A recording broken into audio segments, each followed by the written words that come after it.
تاریخ نے بتایا یہ جو بزرگ بیٹا ہے یہ عثمان ہارونی ہے اور آنے والا جوان معین الدین چشتی ہے. پوچھا کہ کیا ہے تاریخ میں کیا ہوا, تاریخ میں کیا ہوا؟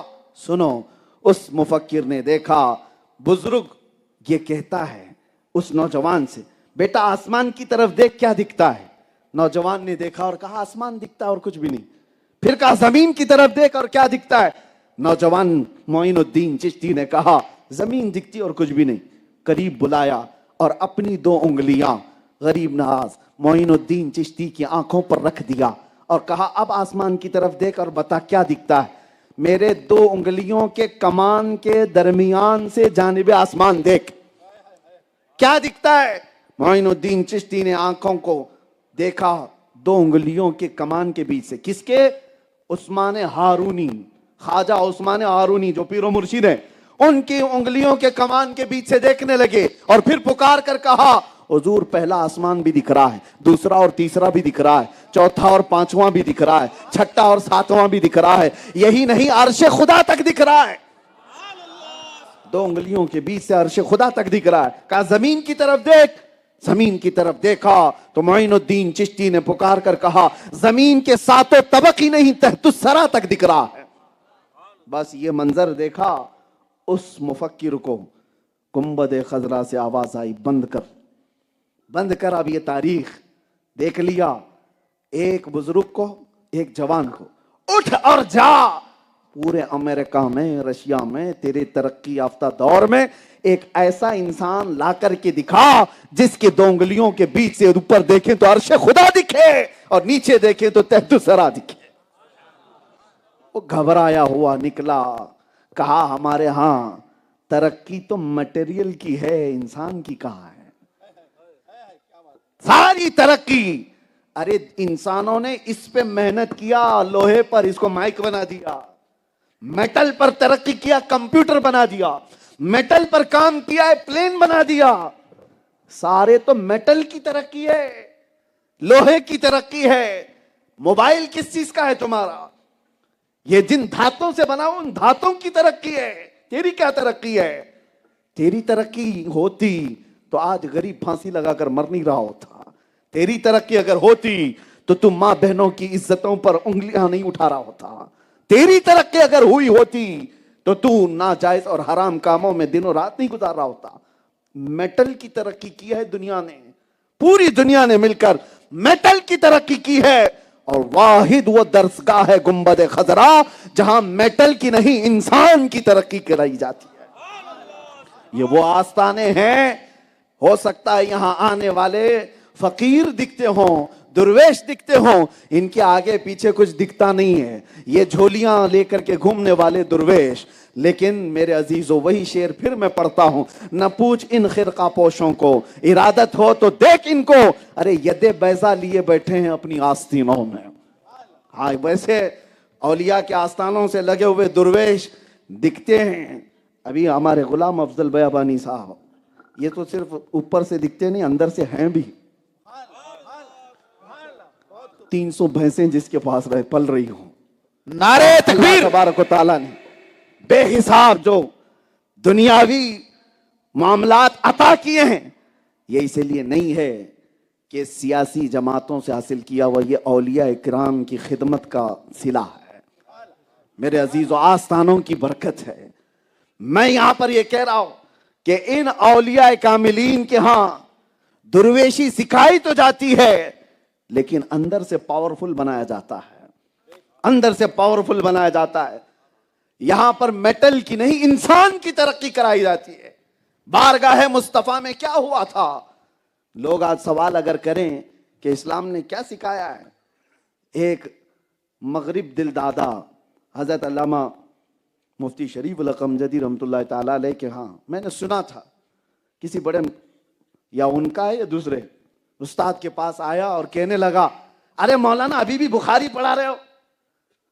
امریکہ چاند میں چلا گیا, رشیا زمین میں اندر چلا گیا, کہاں سے کہاں ترقی کرا لیا, اور تم تو بخاری ہی پڑھ رہے ہو ابھی. تو بخاری پڑھانے والے محدث نے کہا تھا وہ تو چاند میں گیا, وہ زمین میں گیا, تو بیچ میں کھڑا رہ گیا. اور بخاری پر سوال کرتا رہ گیا؟ تجھے سوال کرنے کے لیے پیدا کیا گیا ہے؟ بخاری شریف پڑھتے ہوئے جو لوگ آگے گئے ہیں میرے عزیزوں، لوگ دنیا میں کامیابی کو کیا سمجھ بیٹھے ہیں؟ ایسے ایسے ترقی کی چیزیں بنانا چاہیے تبھی وہ کامیاب ہے۔ سائنٹسٹ بن جائے، میزائل بنا دیا، بہت کامیاب۔ میزائل بنانے والا کامیاب، بارود بنانے والا کامیاب۔ دنیا کا یہی تو ہے کانسیپٹ ابھی، جو پوری دنیا کو تباہ کرنے والے آلے بنا کر کے دے گا وہ کامیاب۔ کس نے بنایا؟ ارے اس نے بنایا ہے، اس نے وہ ڈوم بنایا ہے، اس نے وہ میزائل بنایا، اس نے راکٹ بنایا، پوری دنیا کو تباہ و برباد کرنے والے آلے جو بنایا۔ دنیا سمجھ رہی ہو بہت ترقی یافتہ لوگ ہیں، بٹن بناؤ تو راکھ میں بدل جائے، یہ ترقی ہے؟ ترقی یہ نہیں ہے۔ ترقی ان اولیاء کاملین نے کی ہے جو گرتے ہوئی قوموں کے اندر صرف اپنے ایک کلمہ طیبہ سے پورا منور کر دیا ہے، ان کے دلوں کو روشن کر کے رکھا ہے۔ تباہ و برباد کرنے والے آلے بنانے والا آدمی ترقی یافتہ نہیں، انسان کو انسانیت سکھانے والا وہ اللہ کا ولی، وہ ترقی یافتہ ہے، وہ بہت اونچائی پر پہنچا ہوا ہے۔ اسی لیے جنید بغدادی نے کیا کہا تھا؟ ابھی صاحب سجادہ نے ایک بات کہی نا کہ ہم کینچی والے لوگ نہیں، سوئی دھاگے والے لوگ ہیں، پھاڑنے والے کاٹنے والے لوگ نہیں ہیں، سلنے والے ہیں، جوڑنے والے لوگ ہیں۔ بہت ساری چیزیں میں بھی سن کر کے آیا تھا مولانا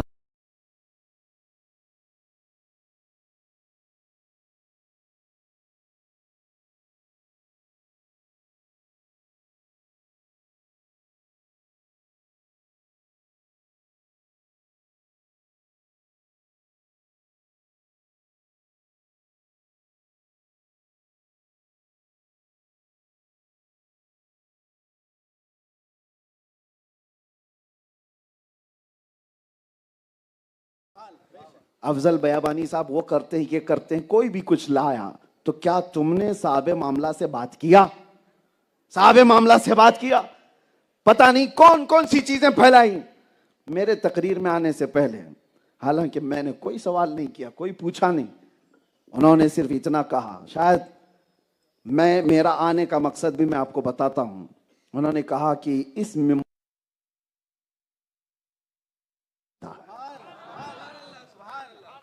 میرے عزیزو یہ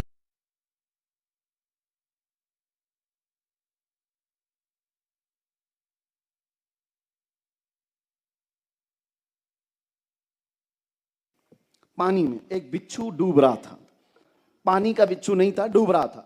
آپ نے بچھو کو انگلی سے اٹھایا کہ باہر ڈال دوں، ڈوب جائے گا، مر جائے گا، تو جیسے ہی اٹھایا بچھو نے ڈنک مار دیا، اور بچھو کا ڈنک آسان نہیں ہے، تڑپتا ہے آدمی۔ آپ نے ہاتھ جھٹک دیا، پھر وہ ڈوبنے لگا تو آپ نے دوبارہ اس کو اٹھایا، پھر ڈنک مار دیا، پھر آپ نے ہاتھ جھٹک دیا، تیسری بار اس کی ڈنک کو ہی پکڑا اور اٹھا کر کے پانی سے باہر پھینک دیا، وہ مٹی میں چلتا ہوا نکل گیا۔ ڈنک تو مارا تھا۔ مرید نے کہا سرکار جنید بغدادی سے کہ وہ موذی جانور ہے، ڈنک پہ ڈنک مار رہا ہے اور آپ اس کو پھر اٹھا رہے ہو۔ جنید بغدادی نے کہا وہ بچھو ہے، ڈنک مارنا اس کی فطرت ہے، وہ اپنی فطرت پر عمل کر رہا ہے، اور ہم اللہ والے ہیں، مدد کرنا ہماری فطرت ہے، ہم اپنی فطرت پر عمل کر رہے ہیں۔ نعرہ تکبیر، نعرہ رسالت، یا رسول اللہ۔ مدد کرنا ہماری فطرت ہے، ہم مدد کر رہے ہیں۔ اسی لیے میرے عزیزو یہ یہاں سے کانسیپٹ لے کر کے جاؤ اولیاء کے آستانے سے، اولیاء کے آستانوں سے۔ مجھے بڑی خوشی اس بات کی بھی ہے کہ یہاں لنگر روزانہ چلتا ہے، ہر ایک کو کھلایا جاتا ہے، یہی اولیاء اکرام کا طور طریقہ تھا۔ غوث پاک نے فرمایا میں نے ساری نیکیاں الٹ پلٹ کر کے دیکھ لیا، دو نیکیوں سے زیادہ محبوب اللہ کیا مجھے نہیں نظر آئی۔ غوث پاک کے آستانے پر بھی یہ موجود ہے۔ غوث پاک کہتے ساری نیکیاں الٹ پلٹ کر دیکھ لیا، دو نیکیاں مجھے لگیں۔ پوچھا کون سی؟ کہا ایک ننگوں کو کپڑا پہنانا، دوسرے بھوکوں کو کھانا کھلانا۔ غوث پاک نے فرمایا، اور اسی وجہ سے 1000 سال ہو گئے غوث پاک کا لنگر آج بھی چل رہا ہے۔ ایک اور بات میں بتا دوں، کاٹنے اور اس کی بات آپ نے سن لی جوڑنے کی، اسی طرح سے تمہارا مقصد جینے کا کیا ہونا چاہیے؟ کیا ہونا چاہیے؟ حضرت شفیق بلخی بڑے پائے کے بزرگ ہیں، ان کے زمانے کے بزرگ ہیں ابراہیم بن ادھم. ابراہیم بن ادھم راستے سے گزر رہے تھے.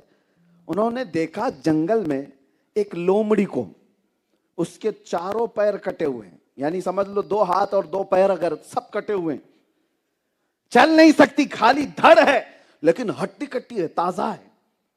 ارے جو چل نہیں سکتی پھر نہیں سکتی اس کو تو مرنے کی کگار پر ہونا چاہیے, ہڈیاں نکل جانی چاہیے, لیکن وہ ہڈی کٹی ہے. ابراہیم بن ادھم کہتے ہیں اس کے صحت مند ہونے کا راز کیا ہے, یہ کیسے اتنی صحت مند جی رہی ہے. کہتے دور کھڑے ہو کر کے دیکھنے لگے, اللہ اکبر, نظام قدرت دیکھو. ایک کوا اپنے منہ میں روٹی لے کر آتا ہے, اس لومڑی کو کھلا کے جاتا ہے. ہر گھنٹے پہ کوا آتا ہے, کچھ نہ کچھ چیزیں لے کر آتا ہے, اس لومڑی کے منہ میں ڈال کے جاتا ہے. یہ لومڑی اٹھ بھی نہیں سکتی, چل بھی نہیں سکتی, لیکن کوا آ کر کھلا رہا ہے, جا رہا ہے, کھلا رہا ہے, جا رہا ہے. رب کا نظام. اب توجہ, ابراہیم بن ادھم نے دیکھا یہ جانور معذور ہے, اس کو جب رحمان میرا کھلا سکتا ہے, میں اشرف المخلوقات ہوں, میرا رب مجھے کیسے نہیں کھلا سکتا. یقیناً کھلائے گا. آپ کا بھی یہی عقیدہ ہے؟ ہاں, لیکن ساتھ میں دیکھو ابراہیم بن ادھم نے کیا کیا. اسی دن جا کر کے زنجیروں سے اپنے ہاتھ باندھ لیے, پیروں کو بھی باندھ لیا رسی سے, اور ایک پہاڑ کی چوٹی پہ لیٹ گئے, سو گئے کہ مجھے بھی کوا کے کھلائے گا. کوئی کوا صبح سے شام تک آیا نہیں, بھوکے رہ گئے. دوسرا دن آیا, کوئی کوا نہیں, کوئی چونٹی بھی نہیں. وہاں کھلایا جا رہا ہے, یہاں نہیں کھلایا جا رہا ہے. تیسرا دن آیا, لوگوں کو پتہ بھی چل گیا کہ ابراہیم بن ادھم اپنے آپ کو باندھ کر کے پڑے ہوئے ہیں. شفیق بلخی گزر رہے تھے, بڑے بزرگ. لوگوں نے ان سے کہا ابراہیم بن ادھم کا حال دیکھیں, وہ زنجیروں سے اپنے آپ کو باندھ کر کے پڑے ہیں جنگل میں. آپ آئے, کہا ابراہیم کیا بات ہے. انہوں نے بتایا 3 دن پہلے میں نے ایک ماجرا دیکھا, ایک لومڑی جس کے چاروں پیر کٹے ہیں, ہر گھنٹے پر کوا اسے روٹیاں پتہ نہیں کیا کیا چیزیں لا کر کھلاتا ہے, جاتا ہے, وہ ہٹی کٹی ہے. تو پھر آپ نے پوچھا پھر اس کے بعد کیا ہوا. ابراہیم بن ادھم کہتے ہیں تو پھر میں نے بھی اپنے ہاتھ پیر باندھ لیے کہ اللہ مجھے کیسے نہیں کھلائے گا. تو پہلا جواب تو شفیق بلخی کا کیا تھا, توجہ, پہلا جواب تو یہ تھا, کہا ابراہیم وہ خدا ہے اور تو بندہ ہے, امتحان نہیں لے سکتا. تو لیٹا ہے, اس کا امتحان لینے کے لیے کہ کھلائے گا کہ نہیں کھلائے گا. ارے اس کی مرضی ہو تو 70 دروازوں کے اندر بھی کھلائے گا, تم اس کے اوپر واجب نہیں کر سکتے. پہلا جواب تو یہ. دوسرا جو بہترین ہے تصوف کے باب میں, اولیاء کا مشن, بیابانی مشن, جو جواب شفیق بلخی نے دیا, توجہ. ابراہیم بن ادھم سے کہا اے ابراہیم تم نے لومڑی کو دیکھا چاروں پیر سے کٹی ہوئی اور ایک کوا اس میں لا کر ہر گھنٹے پر روٹی کھلا رہا ہے, یہ دیکھ کر کے تم نے اپنے آپ کو زنجیروں سے باندھ لیا. کاش, اے کاش ابراہیم تو نے لومڑی کو دیکھا اور لومڑی بننے کی کوشش کیا, کاش وہ کوا بن جاتا جو معذوروں کو کھلا رہا ہے. وہ کوا بننے کی کوشش کرتا جو معذوروں کو کھلا رہا ہے, تو ہٹا کٹا ہو کر لومڑی بننے کی کوشش کیوں کر رہا ہے. اللہ نے تجھے طاقت دیا ہے تو معذوروں کو کھلا, اور جب تیرے پاس کچھ نہ ہو تو پھر رحمان ہر دروازہ تیرے لیے کھولے گا. یہ اولیاء کا مشن ہے میرے عزیزوں, یہ آستانوں کا مشن ہے. دوسروں کی مدد کرنا, اور خاص طور پر ٹانگ کھینچنے والی جو عادتیں ہیں, ایک دوسرے کو کھینچنا, اولیاء کے مسلک میں کبھی نہیں رہا, کبھی نہیں رہا. سب سے پہلے وہ دلوں کو پاک کرتے ہیں حسد سے اور کینے سے, بغض اور عداوت سے. دوسروں کے لیے اپنے دلوں میں کینہ بھرا رہنا. اور اسی لیے شب برات بھی گزر گئی, آپ کی پتہ ہے میرے آقا صلی اللہ علیہ وسلم نے فرمایا 2 لوگوں کی آج کی رات بھی بخشش نہیں ہوتی, ایک مشرک کی اور ایک کہا کینہ رکھنے والے کی. مشاحن, جو دل میں دوسرے مسلمان کے لیے کینہ رکھتا ہے, اس کی آج کی رات بھی دعائیں نہیں قبول ہوتی. شب برات کے متعلق کہا گیا. تو یہ جو ماحول ہے, اولیاء کے آستانوں سے ہمیں اخلاق سکھائے گئے تھے. آج ادب نکلتا جا رہا ہے. میں اکثر کل سے یہ کہہ رہا ہوں, مولانا سے بھی یہ کہہ رہا ہوں, جہاں جا رہے ہیں یہ سیلفیاں کیا ہیں, یہ فوٹو کیا ہے, یہ محفلوں کا ادب, یہ رونق سب ختم ہونے آ گئی. میں آپ کو بتاتا ہوں, حضور پاک صلی اللہ علیہ وسلم مسجد نبوی میں خطاب کر رہے ہیں، اور اسی وقت حضور نے مسجد میں یہ کہا بیٹھ جاؤ بیٹھ جاؤ. جمعہ کا دن ہے، حضور مسجد میں بیان کر رہے ہیں. ایک صحابی عبداللہ بن رواحہ، وہ راستے سے آ رہے تھے، ابھی مسجد میں پہنچے نہیں تھے، ان کے کانوں میں حضور کی آواز آئی، وہ گلی میں ہی بیٹھ گئے، مسجد نہیں پہنچے، راستے میں ہی بیٹھ گئے، اور اس کے بعد ایسے پیروں کو گھسیٹتے ہوئے مسجد کی طرف جانے لگے. لوگوں نے کہا وہ تو رسول اللہ نے مسجد میں پکارا ہے، مسجد والے اندر جو ہیں بیٹھ جاؤ، آپ یہاں راستے پہ کیوں بیٹھے ہو؟ تو عبداللہ بن رواحہ کہتے ہیں حضور کی بات میرے کانوں پہ پڑ گئی تو مجھے عمل واجب ہو گیا، اگر اس کے بعد بھی میں کھڑا رہتا کہیں